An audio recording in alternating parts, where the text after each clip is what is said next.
been a while since I've recorded a video in this corner, so I thought I would give that a go again, because I kind of like shooting in this corner. It's really comfortable. I have a swivel chair. It's great. I don't want to go off on a tangent because I do that in every video and I feel like it annoys people.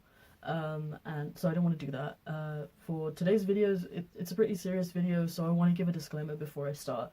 And hopefully that will be the only tangent, but knowing me, I'll probably go into another thing. I would like to say as a disclaimer that my story is not the best way to deal with the circumstance that I was presented with, and everyone's circumstance is different, and please don't reenact this. Please always be safe. If you take any tips from this video, fair enough, do so at your own discretion, but please don't feel as though you have to do exactly what I did, because I feel as though I took a lot of risks. I probably made a lot of mistakes that may not have had any consequences for me, but it may have consequences for you. So please do be aware of the fact that not everything in my story is the perfect thing to do in the situation that was presented for me. I am just telling you how I dealt with my circumstance. If you have any pointed, specific questions, I can answer those for you. But again, it's all going to be subjective to my experience. Please stay safe. The only person in the world that you have physically is yourself. If you lose yourself, that's it. Fairly sure you don't get another chance. So please, please, please take care of yourself. Please, please always be aware of the consequences that you might face from doing something that could get you into trouble. In my instance, I'm very lucky. I live in a Western country. I live in the UK.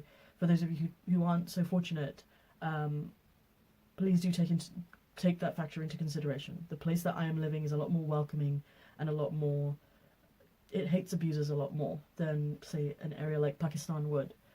So please do take that factor into account. Additionally, if you're suffering some kind of abuse, if you're suffering some kind of hardship, please do not feel as though you can't reach out to outside sources, whether you're in the UK, in the US, wherever you are in the world, whether you're in Pakistan. Make use of your community, make use of your governing bodies, make use of anybody and everybody. Anybody who is willing to help you, make use of them, please. Especially if you're in the UK, I can say from experience, if you are going through physical, emotional, sexual neglect, abuse, please do report it. Something good will come out of it. People are out here to help you. Having that out of the way, what am I going to talk about? I'm going to talk about something that I have cried about online. One of my first videos that I released was when I completely disassociated with my family, which will not be the main focus of today's video. Today's video will be more focused on the first time I left my dad's house. I'm making that sound like I went back. I didn't go back to my dad's house, but the first time I left family, which was my dad's house. The last time was October of 2018, which is very, very fresh. I'll talk about it briefly, but more of this pertains to leaving that situation, which then led to leaving in 2018. And I'm going to be talking more about that. If you wanted to watch the first video on my channel, I will leave it down below. And, you know, it's like nearly an hour long. Feel free to fast forward it. Feel free to completely ignore it, because it is very long and I'm whining and my hair is terrible. But having said that, I left my father's house in 2015, and for those of you who did not get a chance to listen to the podcast with Out of the Fold podcast, I'll leave his Twitter info and stuff down below. I explain most of what happened in that story in that podcast, and I would rather not go over it, but the short of it is that my father was psychologically and physically abusive. He was really, really bad. I have 5 siblings. I had 4 true dependents, I would say. If you include my brother and my father, that's about 6 dependents that I left. I lost my religion, I lost my family, I lost, after I left school, I lost my friends. I was going through a really rough time.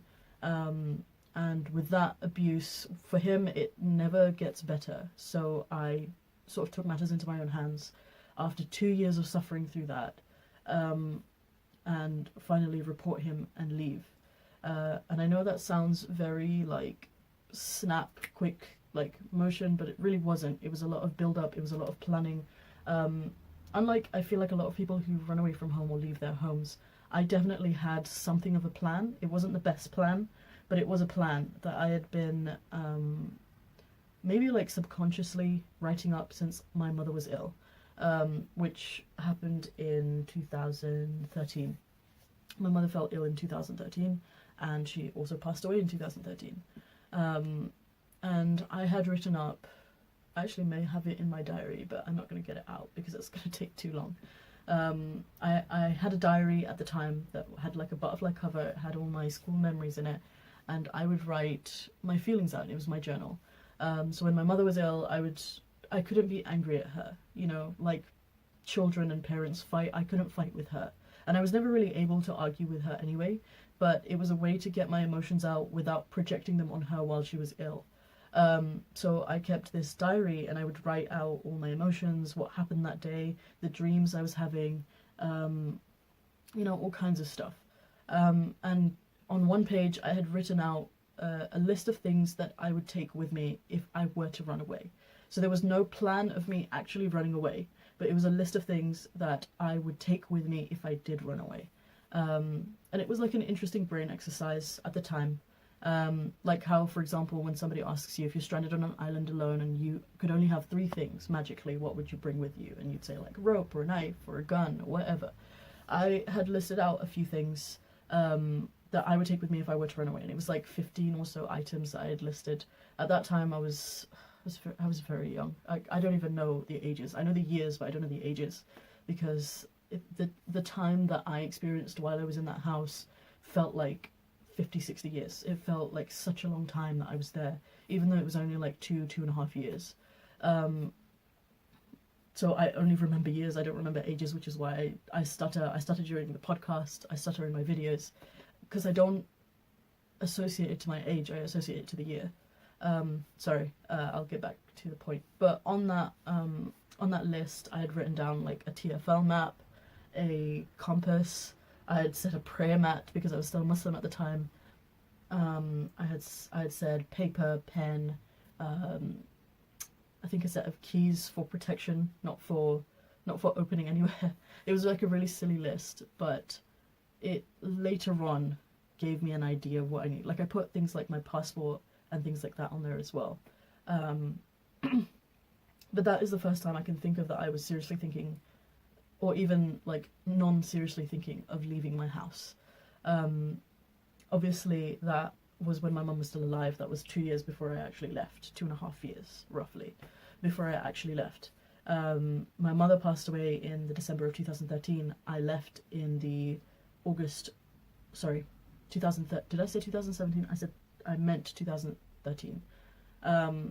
December 2013 is when she passed away, and the year I left was August 2015, is when I was out of the house. And while I was in my dad's house after my mother had passed away, I was in pure survival mode. And if it's called something else, what I describe you, please let me know. I don't know what it is, but I think it's what we call survival mode. I was in pure fight or flight. Like, that is how I was living. I was a very light sleeper. I wouldn't move in my sleep. I would sleep on one of my sides for the whole night. My hearing had become so acute that I could tell the differences between people's footsteps, and I would actively listen for them. I would, you know, hear doors opening at night while I was asleep. I had gotten really good at, like, moving around in the dark and without my glasses. I have a very high prescription. I cannot read without my glasses. I cannot see my hand clearly in front of my face without my glasses. But I had become very, very good at moving around and using the space around me without them. I ate very, very little. My body would switch off if I wasn't doing anything, I'm assuming to, like, retain energy. And I still do that. If I am not doing an activity, I'm like a leg shaker or a tapper. If I'm not doing something, I will not stay awake. I will fall asleep. And it has happened way too many times at work, for example, where I'll be like dozing off and I would have to actively either like start drawing or like playing with my feet or something, like fidgeting to keep myself awake. Anytime that I've been sort of approached about it, I've always said it's related to my anxiety. But yeah, I had developed a mode of living that was purely just surviving. I wouldn't eat very much. I would have like smaller snacks and a lot of sugar throughout the day. because our food was never well cooked. Our food was only well cooked on one day, and the rest of the days it was all old food that had rotted in the fridge.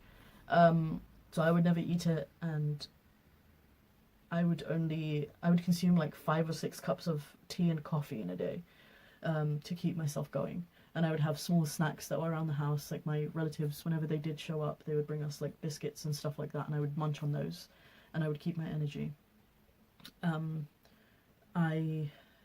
It was a really bizarre time where I would wake up super early, like 5 o'clock in the morning, and not want to live, and I would go to sleep at like 2 or 3 in the morning, and it was bizarre.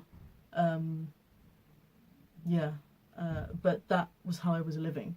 And so in the podcast, I probably should have given a trigger warning for this as well. There's a lot of abuse and suicide and mentions of those things. So if you're triggered by that, please leave. I don't want to trigger anyone. And not trigger in like a sarcastic way, like trigger in a serious way. I have anxiety, I have depression, I know what trigger is. If you're triggered by things like that, please don't continue to watch this. Please watch something happier. Enjoy your day. Goodbye, I love you. But in the last few months of me living in my dad's house, he got married. He got married to this woman, this poor, unfortunate woman. My heart still hurts for her. I still have concern for her. She was my stepmom for 3 weeks before he divorced her, and she attempted to commit suicide in our bathroom. Now, the reasons for that I've stated in the podcast. Please feel free to go and watch it there. I'm not going to go over it again here. But that is what happened, and social services started visiting our doorstep a lot. During that time, I wanted to give the game away. I wanted to tell social services exactly what was going on, and mentally and physically I was preparing to leave, whether or not that meant leaving for a short term or a long term. At this point, the physical abuse hadn't gotten as bad as it had gotten at the time where I left.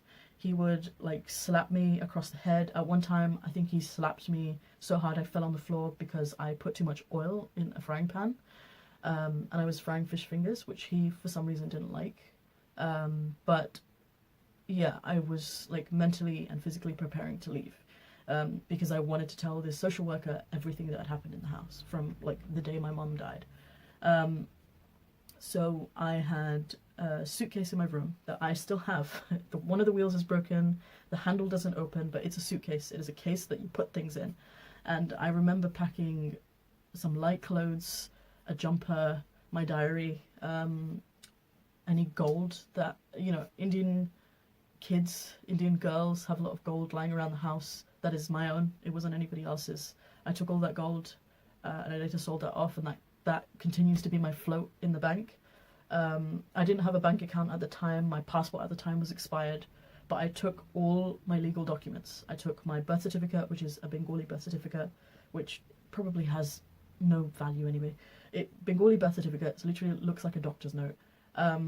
My expired passport, my medical card, so that I could apply to a different GP, even though I didn't until like very recently.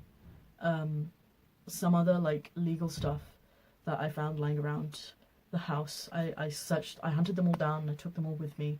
Anything I had in cash I took with me, also in the podcast. Actually, I don't know if I mentioned it in the podcast, but I had about 200 or 300 pounds that my brother had stolen from me. I had reported to my family, and they did absolutely nothing about.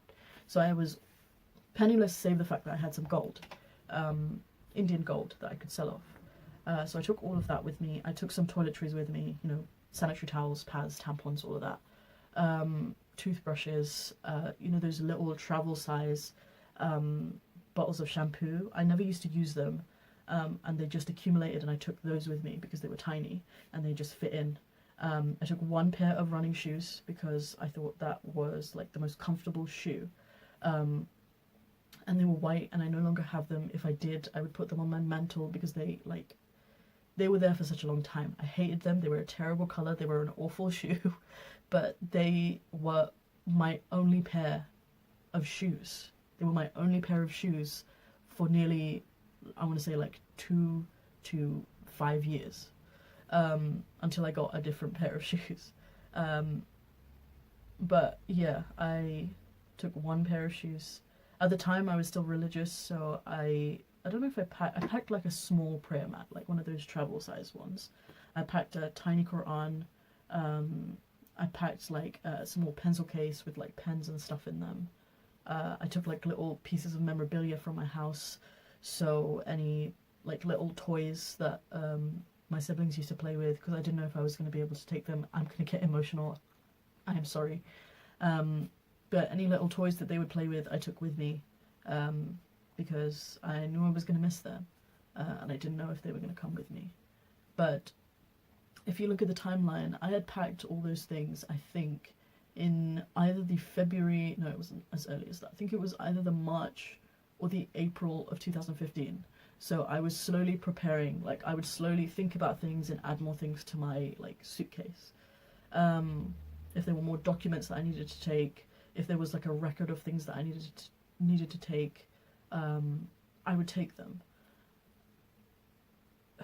And when I finally told all, after being almost beaten to death and taking pictures of that, sending them off to the social worker who then called the police, I was moved to an emergency shelter and a homeless centre that I stayed in for a night and a day before I was brought into a police station to give a statement.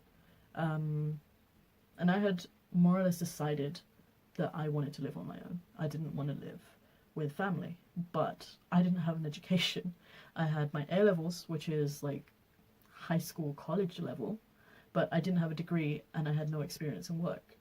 And there were plenty of women's shelters around. The police, who I will never forget their service to me, had suggested many different shelters for women, but I had opted to live with family until 2018.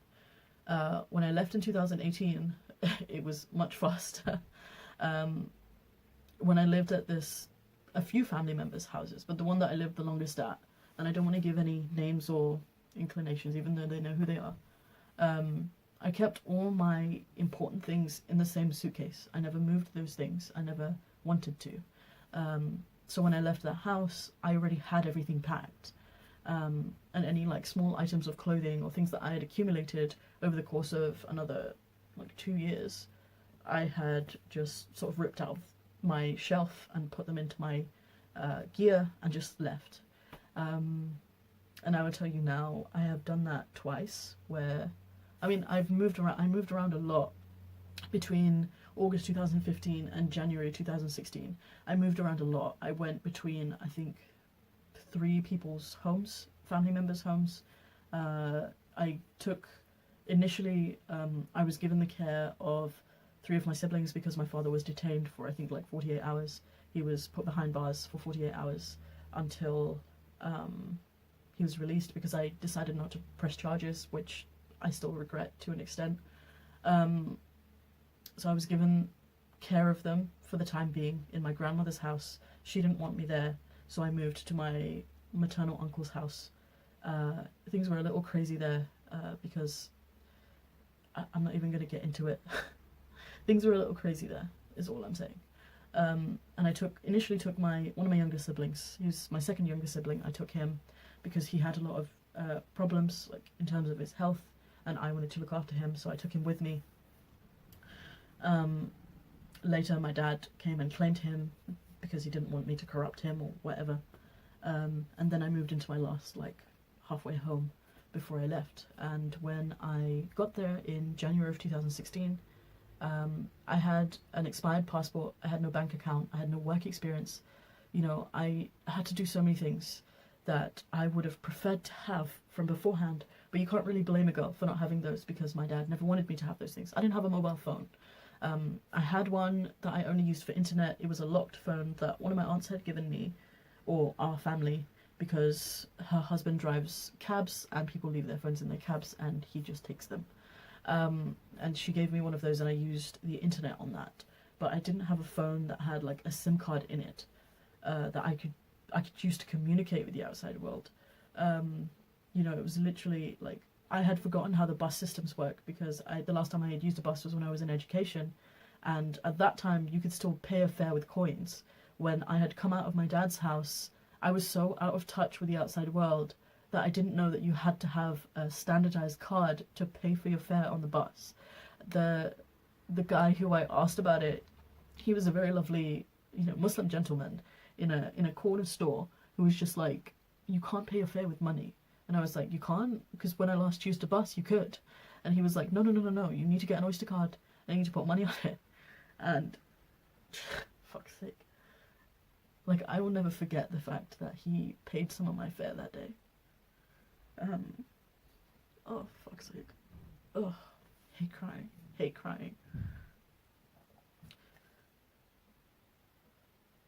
Give me a sec. Give me a fuck. Anyway, after I left my dad's house, I was able to do some of the things that I needed to do.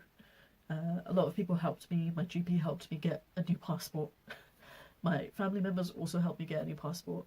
A lot of banks need proof of addresses to apply to set up an account. Thankfully, Halifax doesn't, so thank you, Halifax, for being so cool and allowing me to make a bank account with just my passport.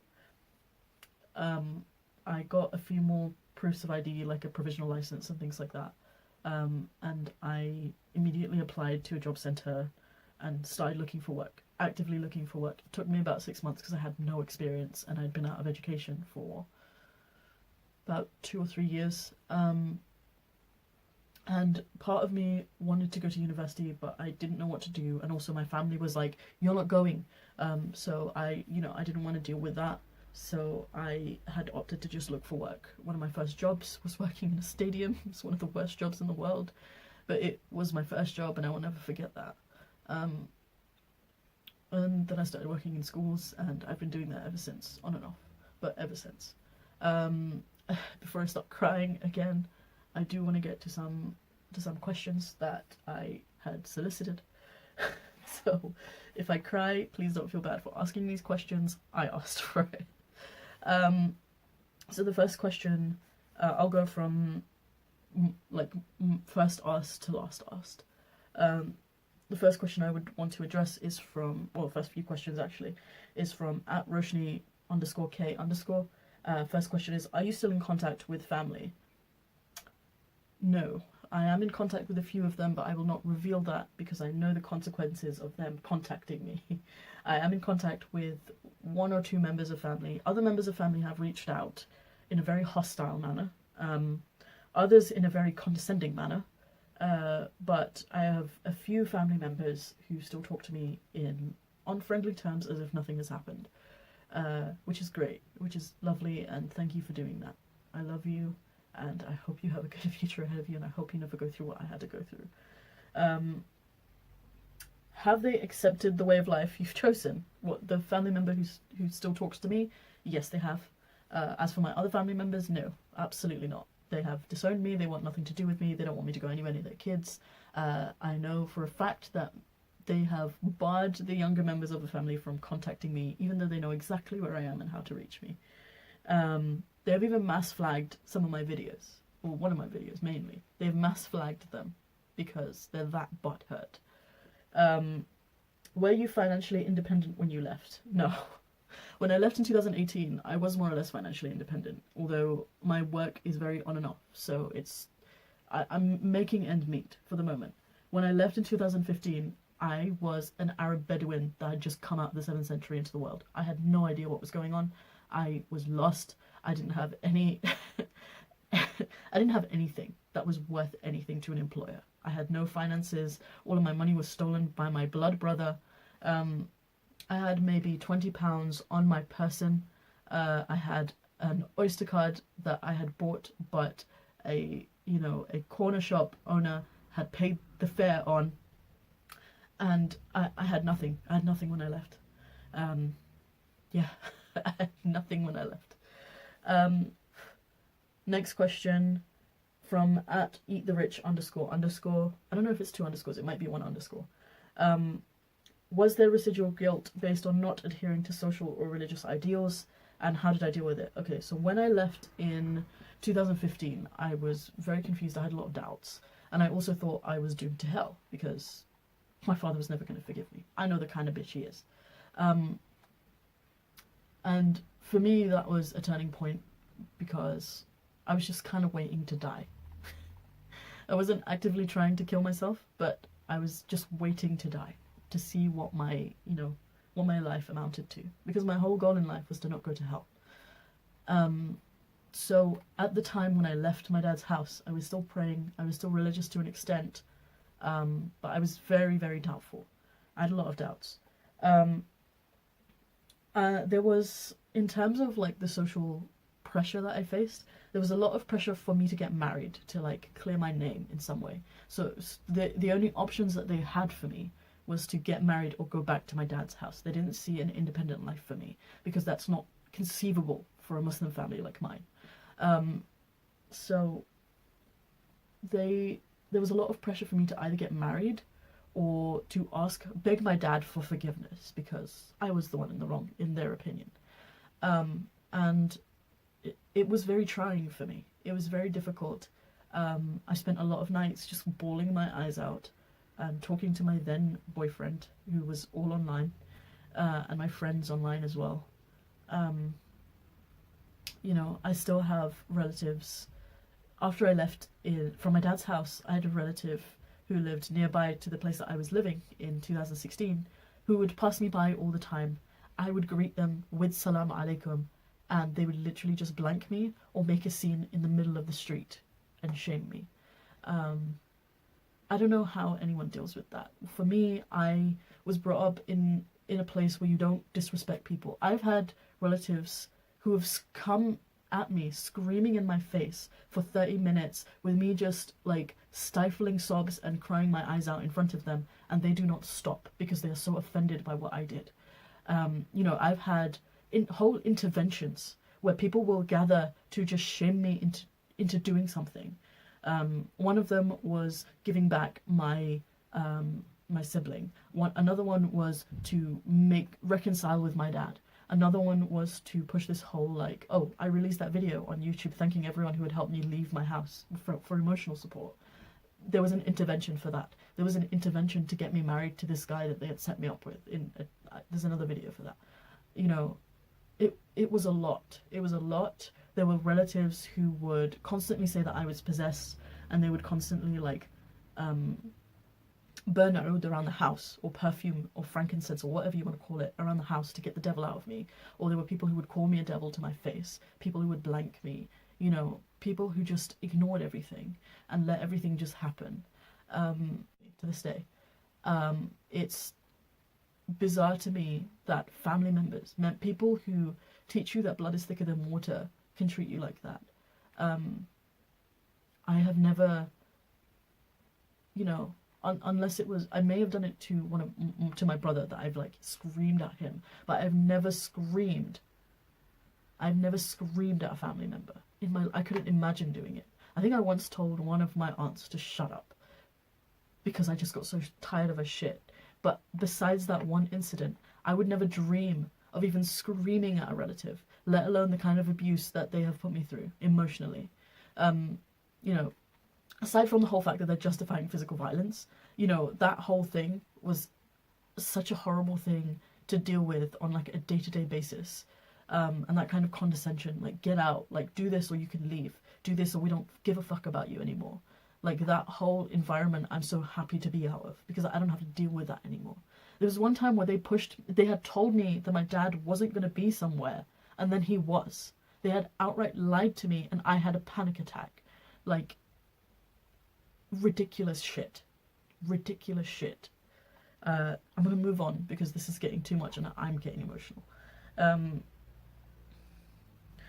Hope Springs 100, you kind of, Norma Jean, you kind of asked the same thing. How do you deal with judgmental relatives?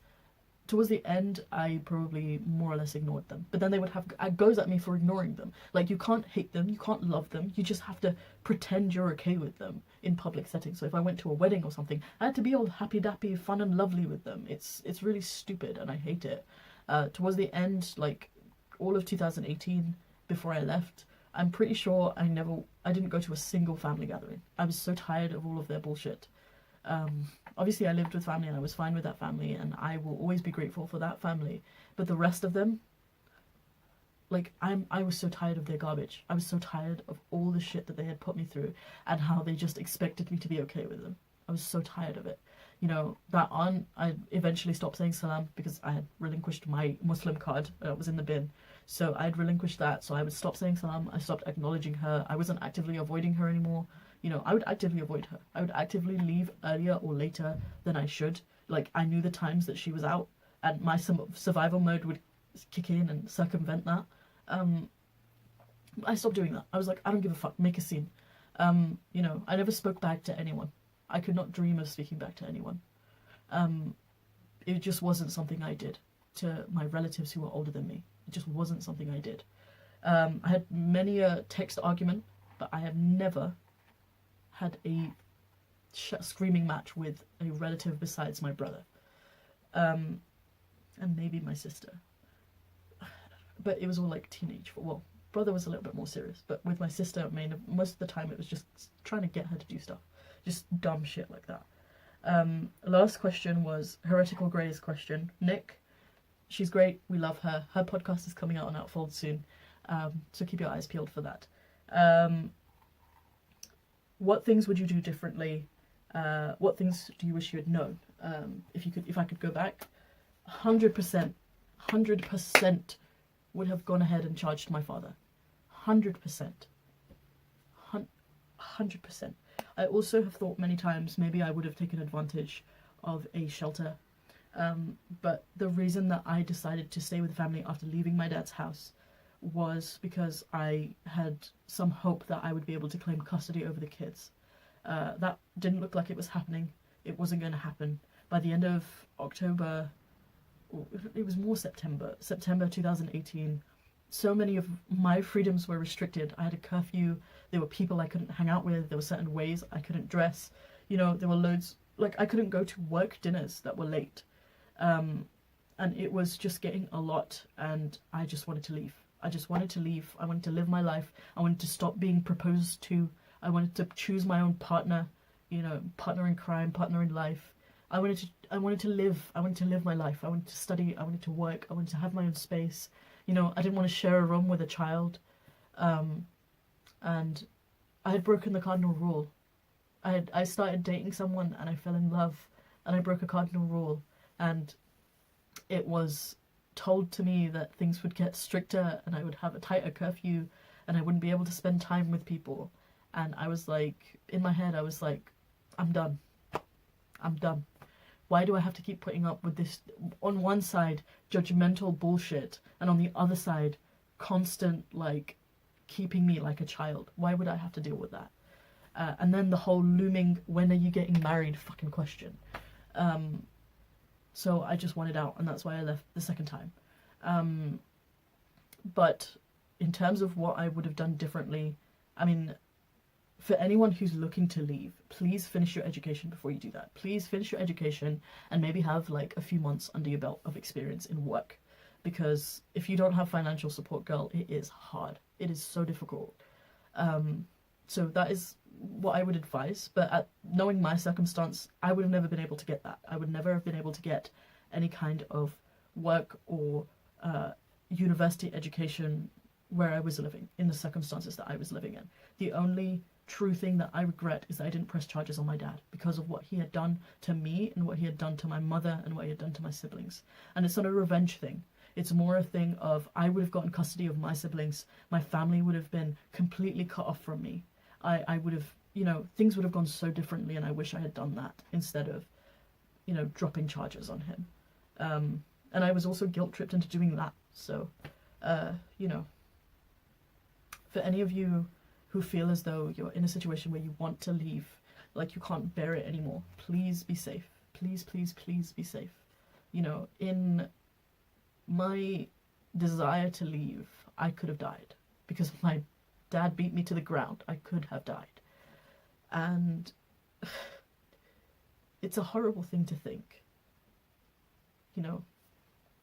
So please be safe, please take precautions, please do your research, please make use of the social services, the police force, you know, whatever you have to do. People are out there, people will help you, but please be safe. Please be safe. Thank you for watching this video. I hope my crying has not put you off. and I will see you in the next one. I don't know what I'm going to do for the next one. I want to do a happy one, but I don't know what to do. Maybe I'll talk about boys. Boys is happy. Boys is fun. I'll talk about boys. You know, fun stuff. But until then, I will see you next time. Please also, Saturday we are doing another podcast. I'm doing another podcast with Out of the Fold podcast. I'm a co-host on a show. Please do tune into that. It's an amazing show. We gel really well. We talk, we laugh. It's great. We'll have some really interesting topics for you, and I hope you guys will tune in for that. Thank you for watching, and I will see you in the next one. I'm sorry I keep saying that.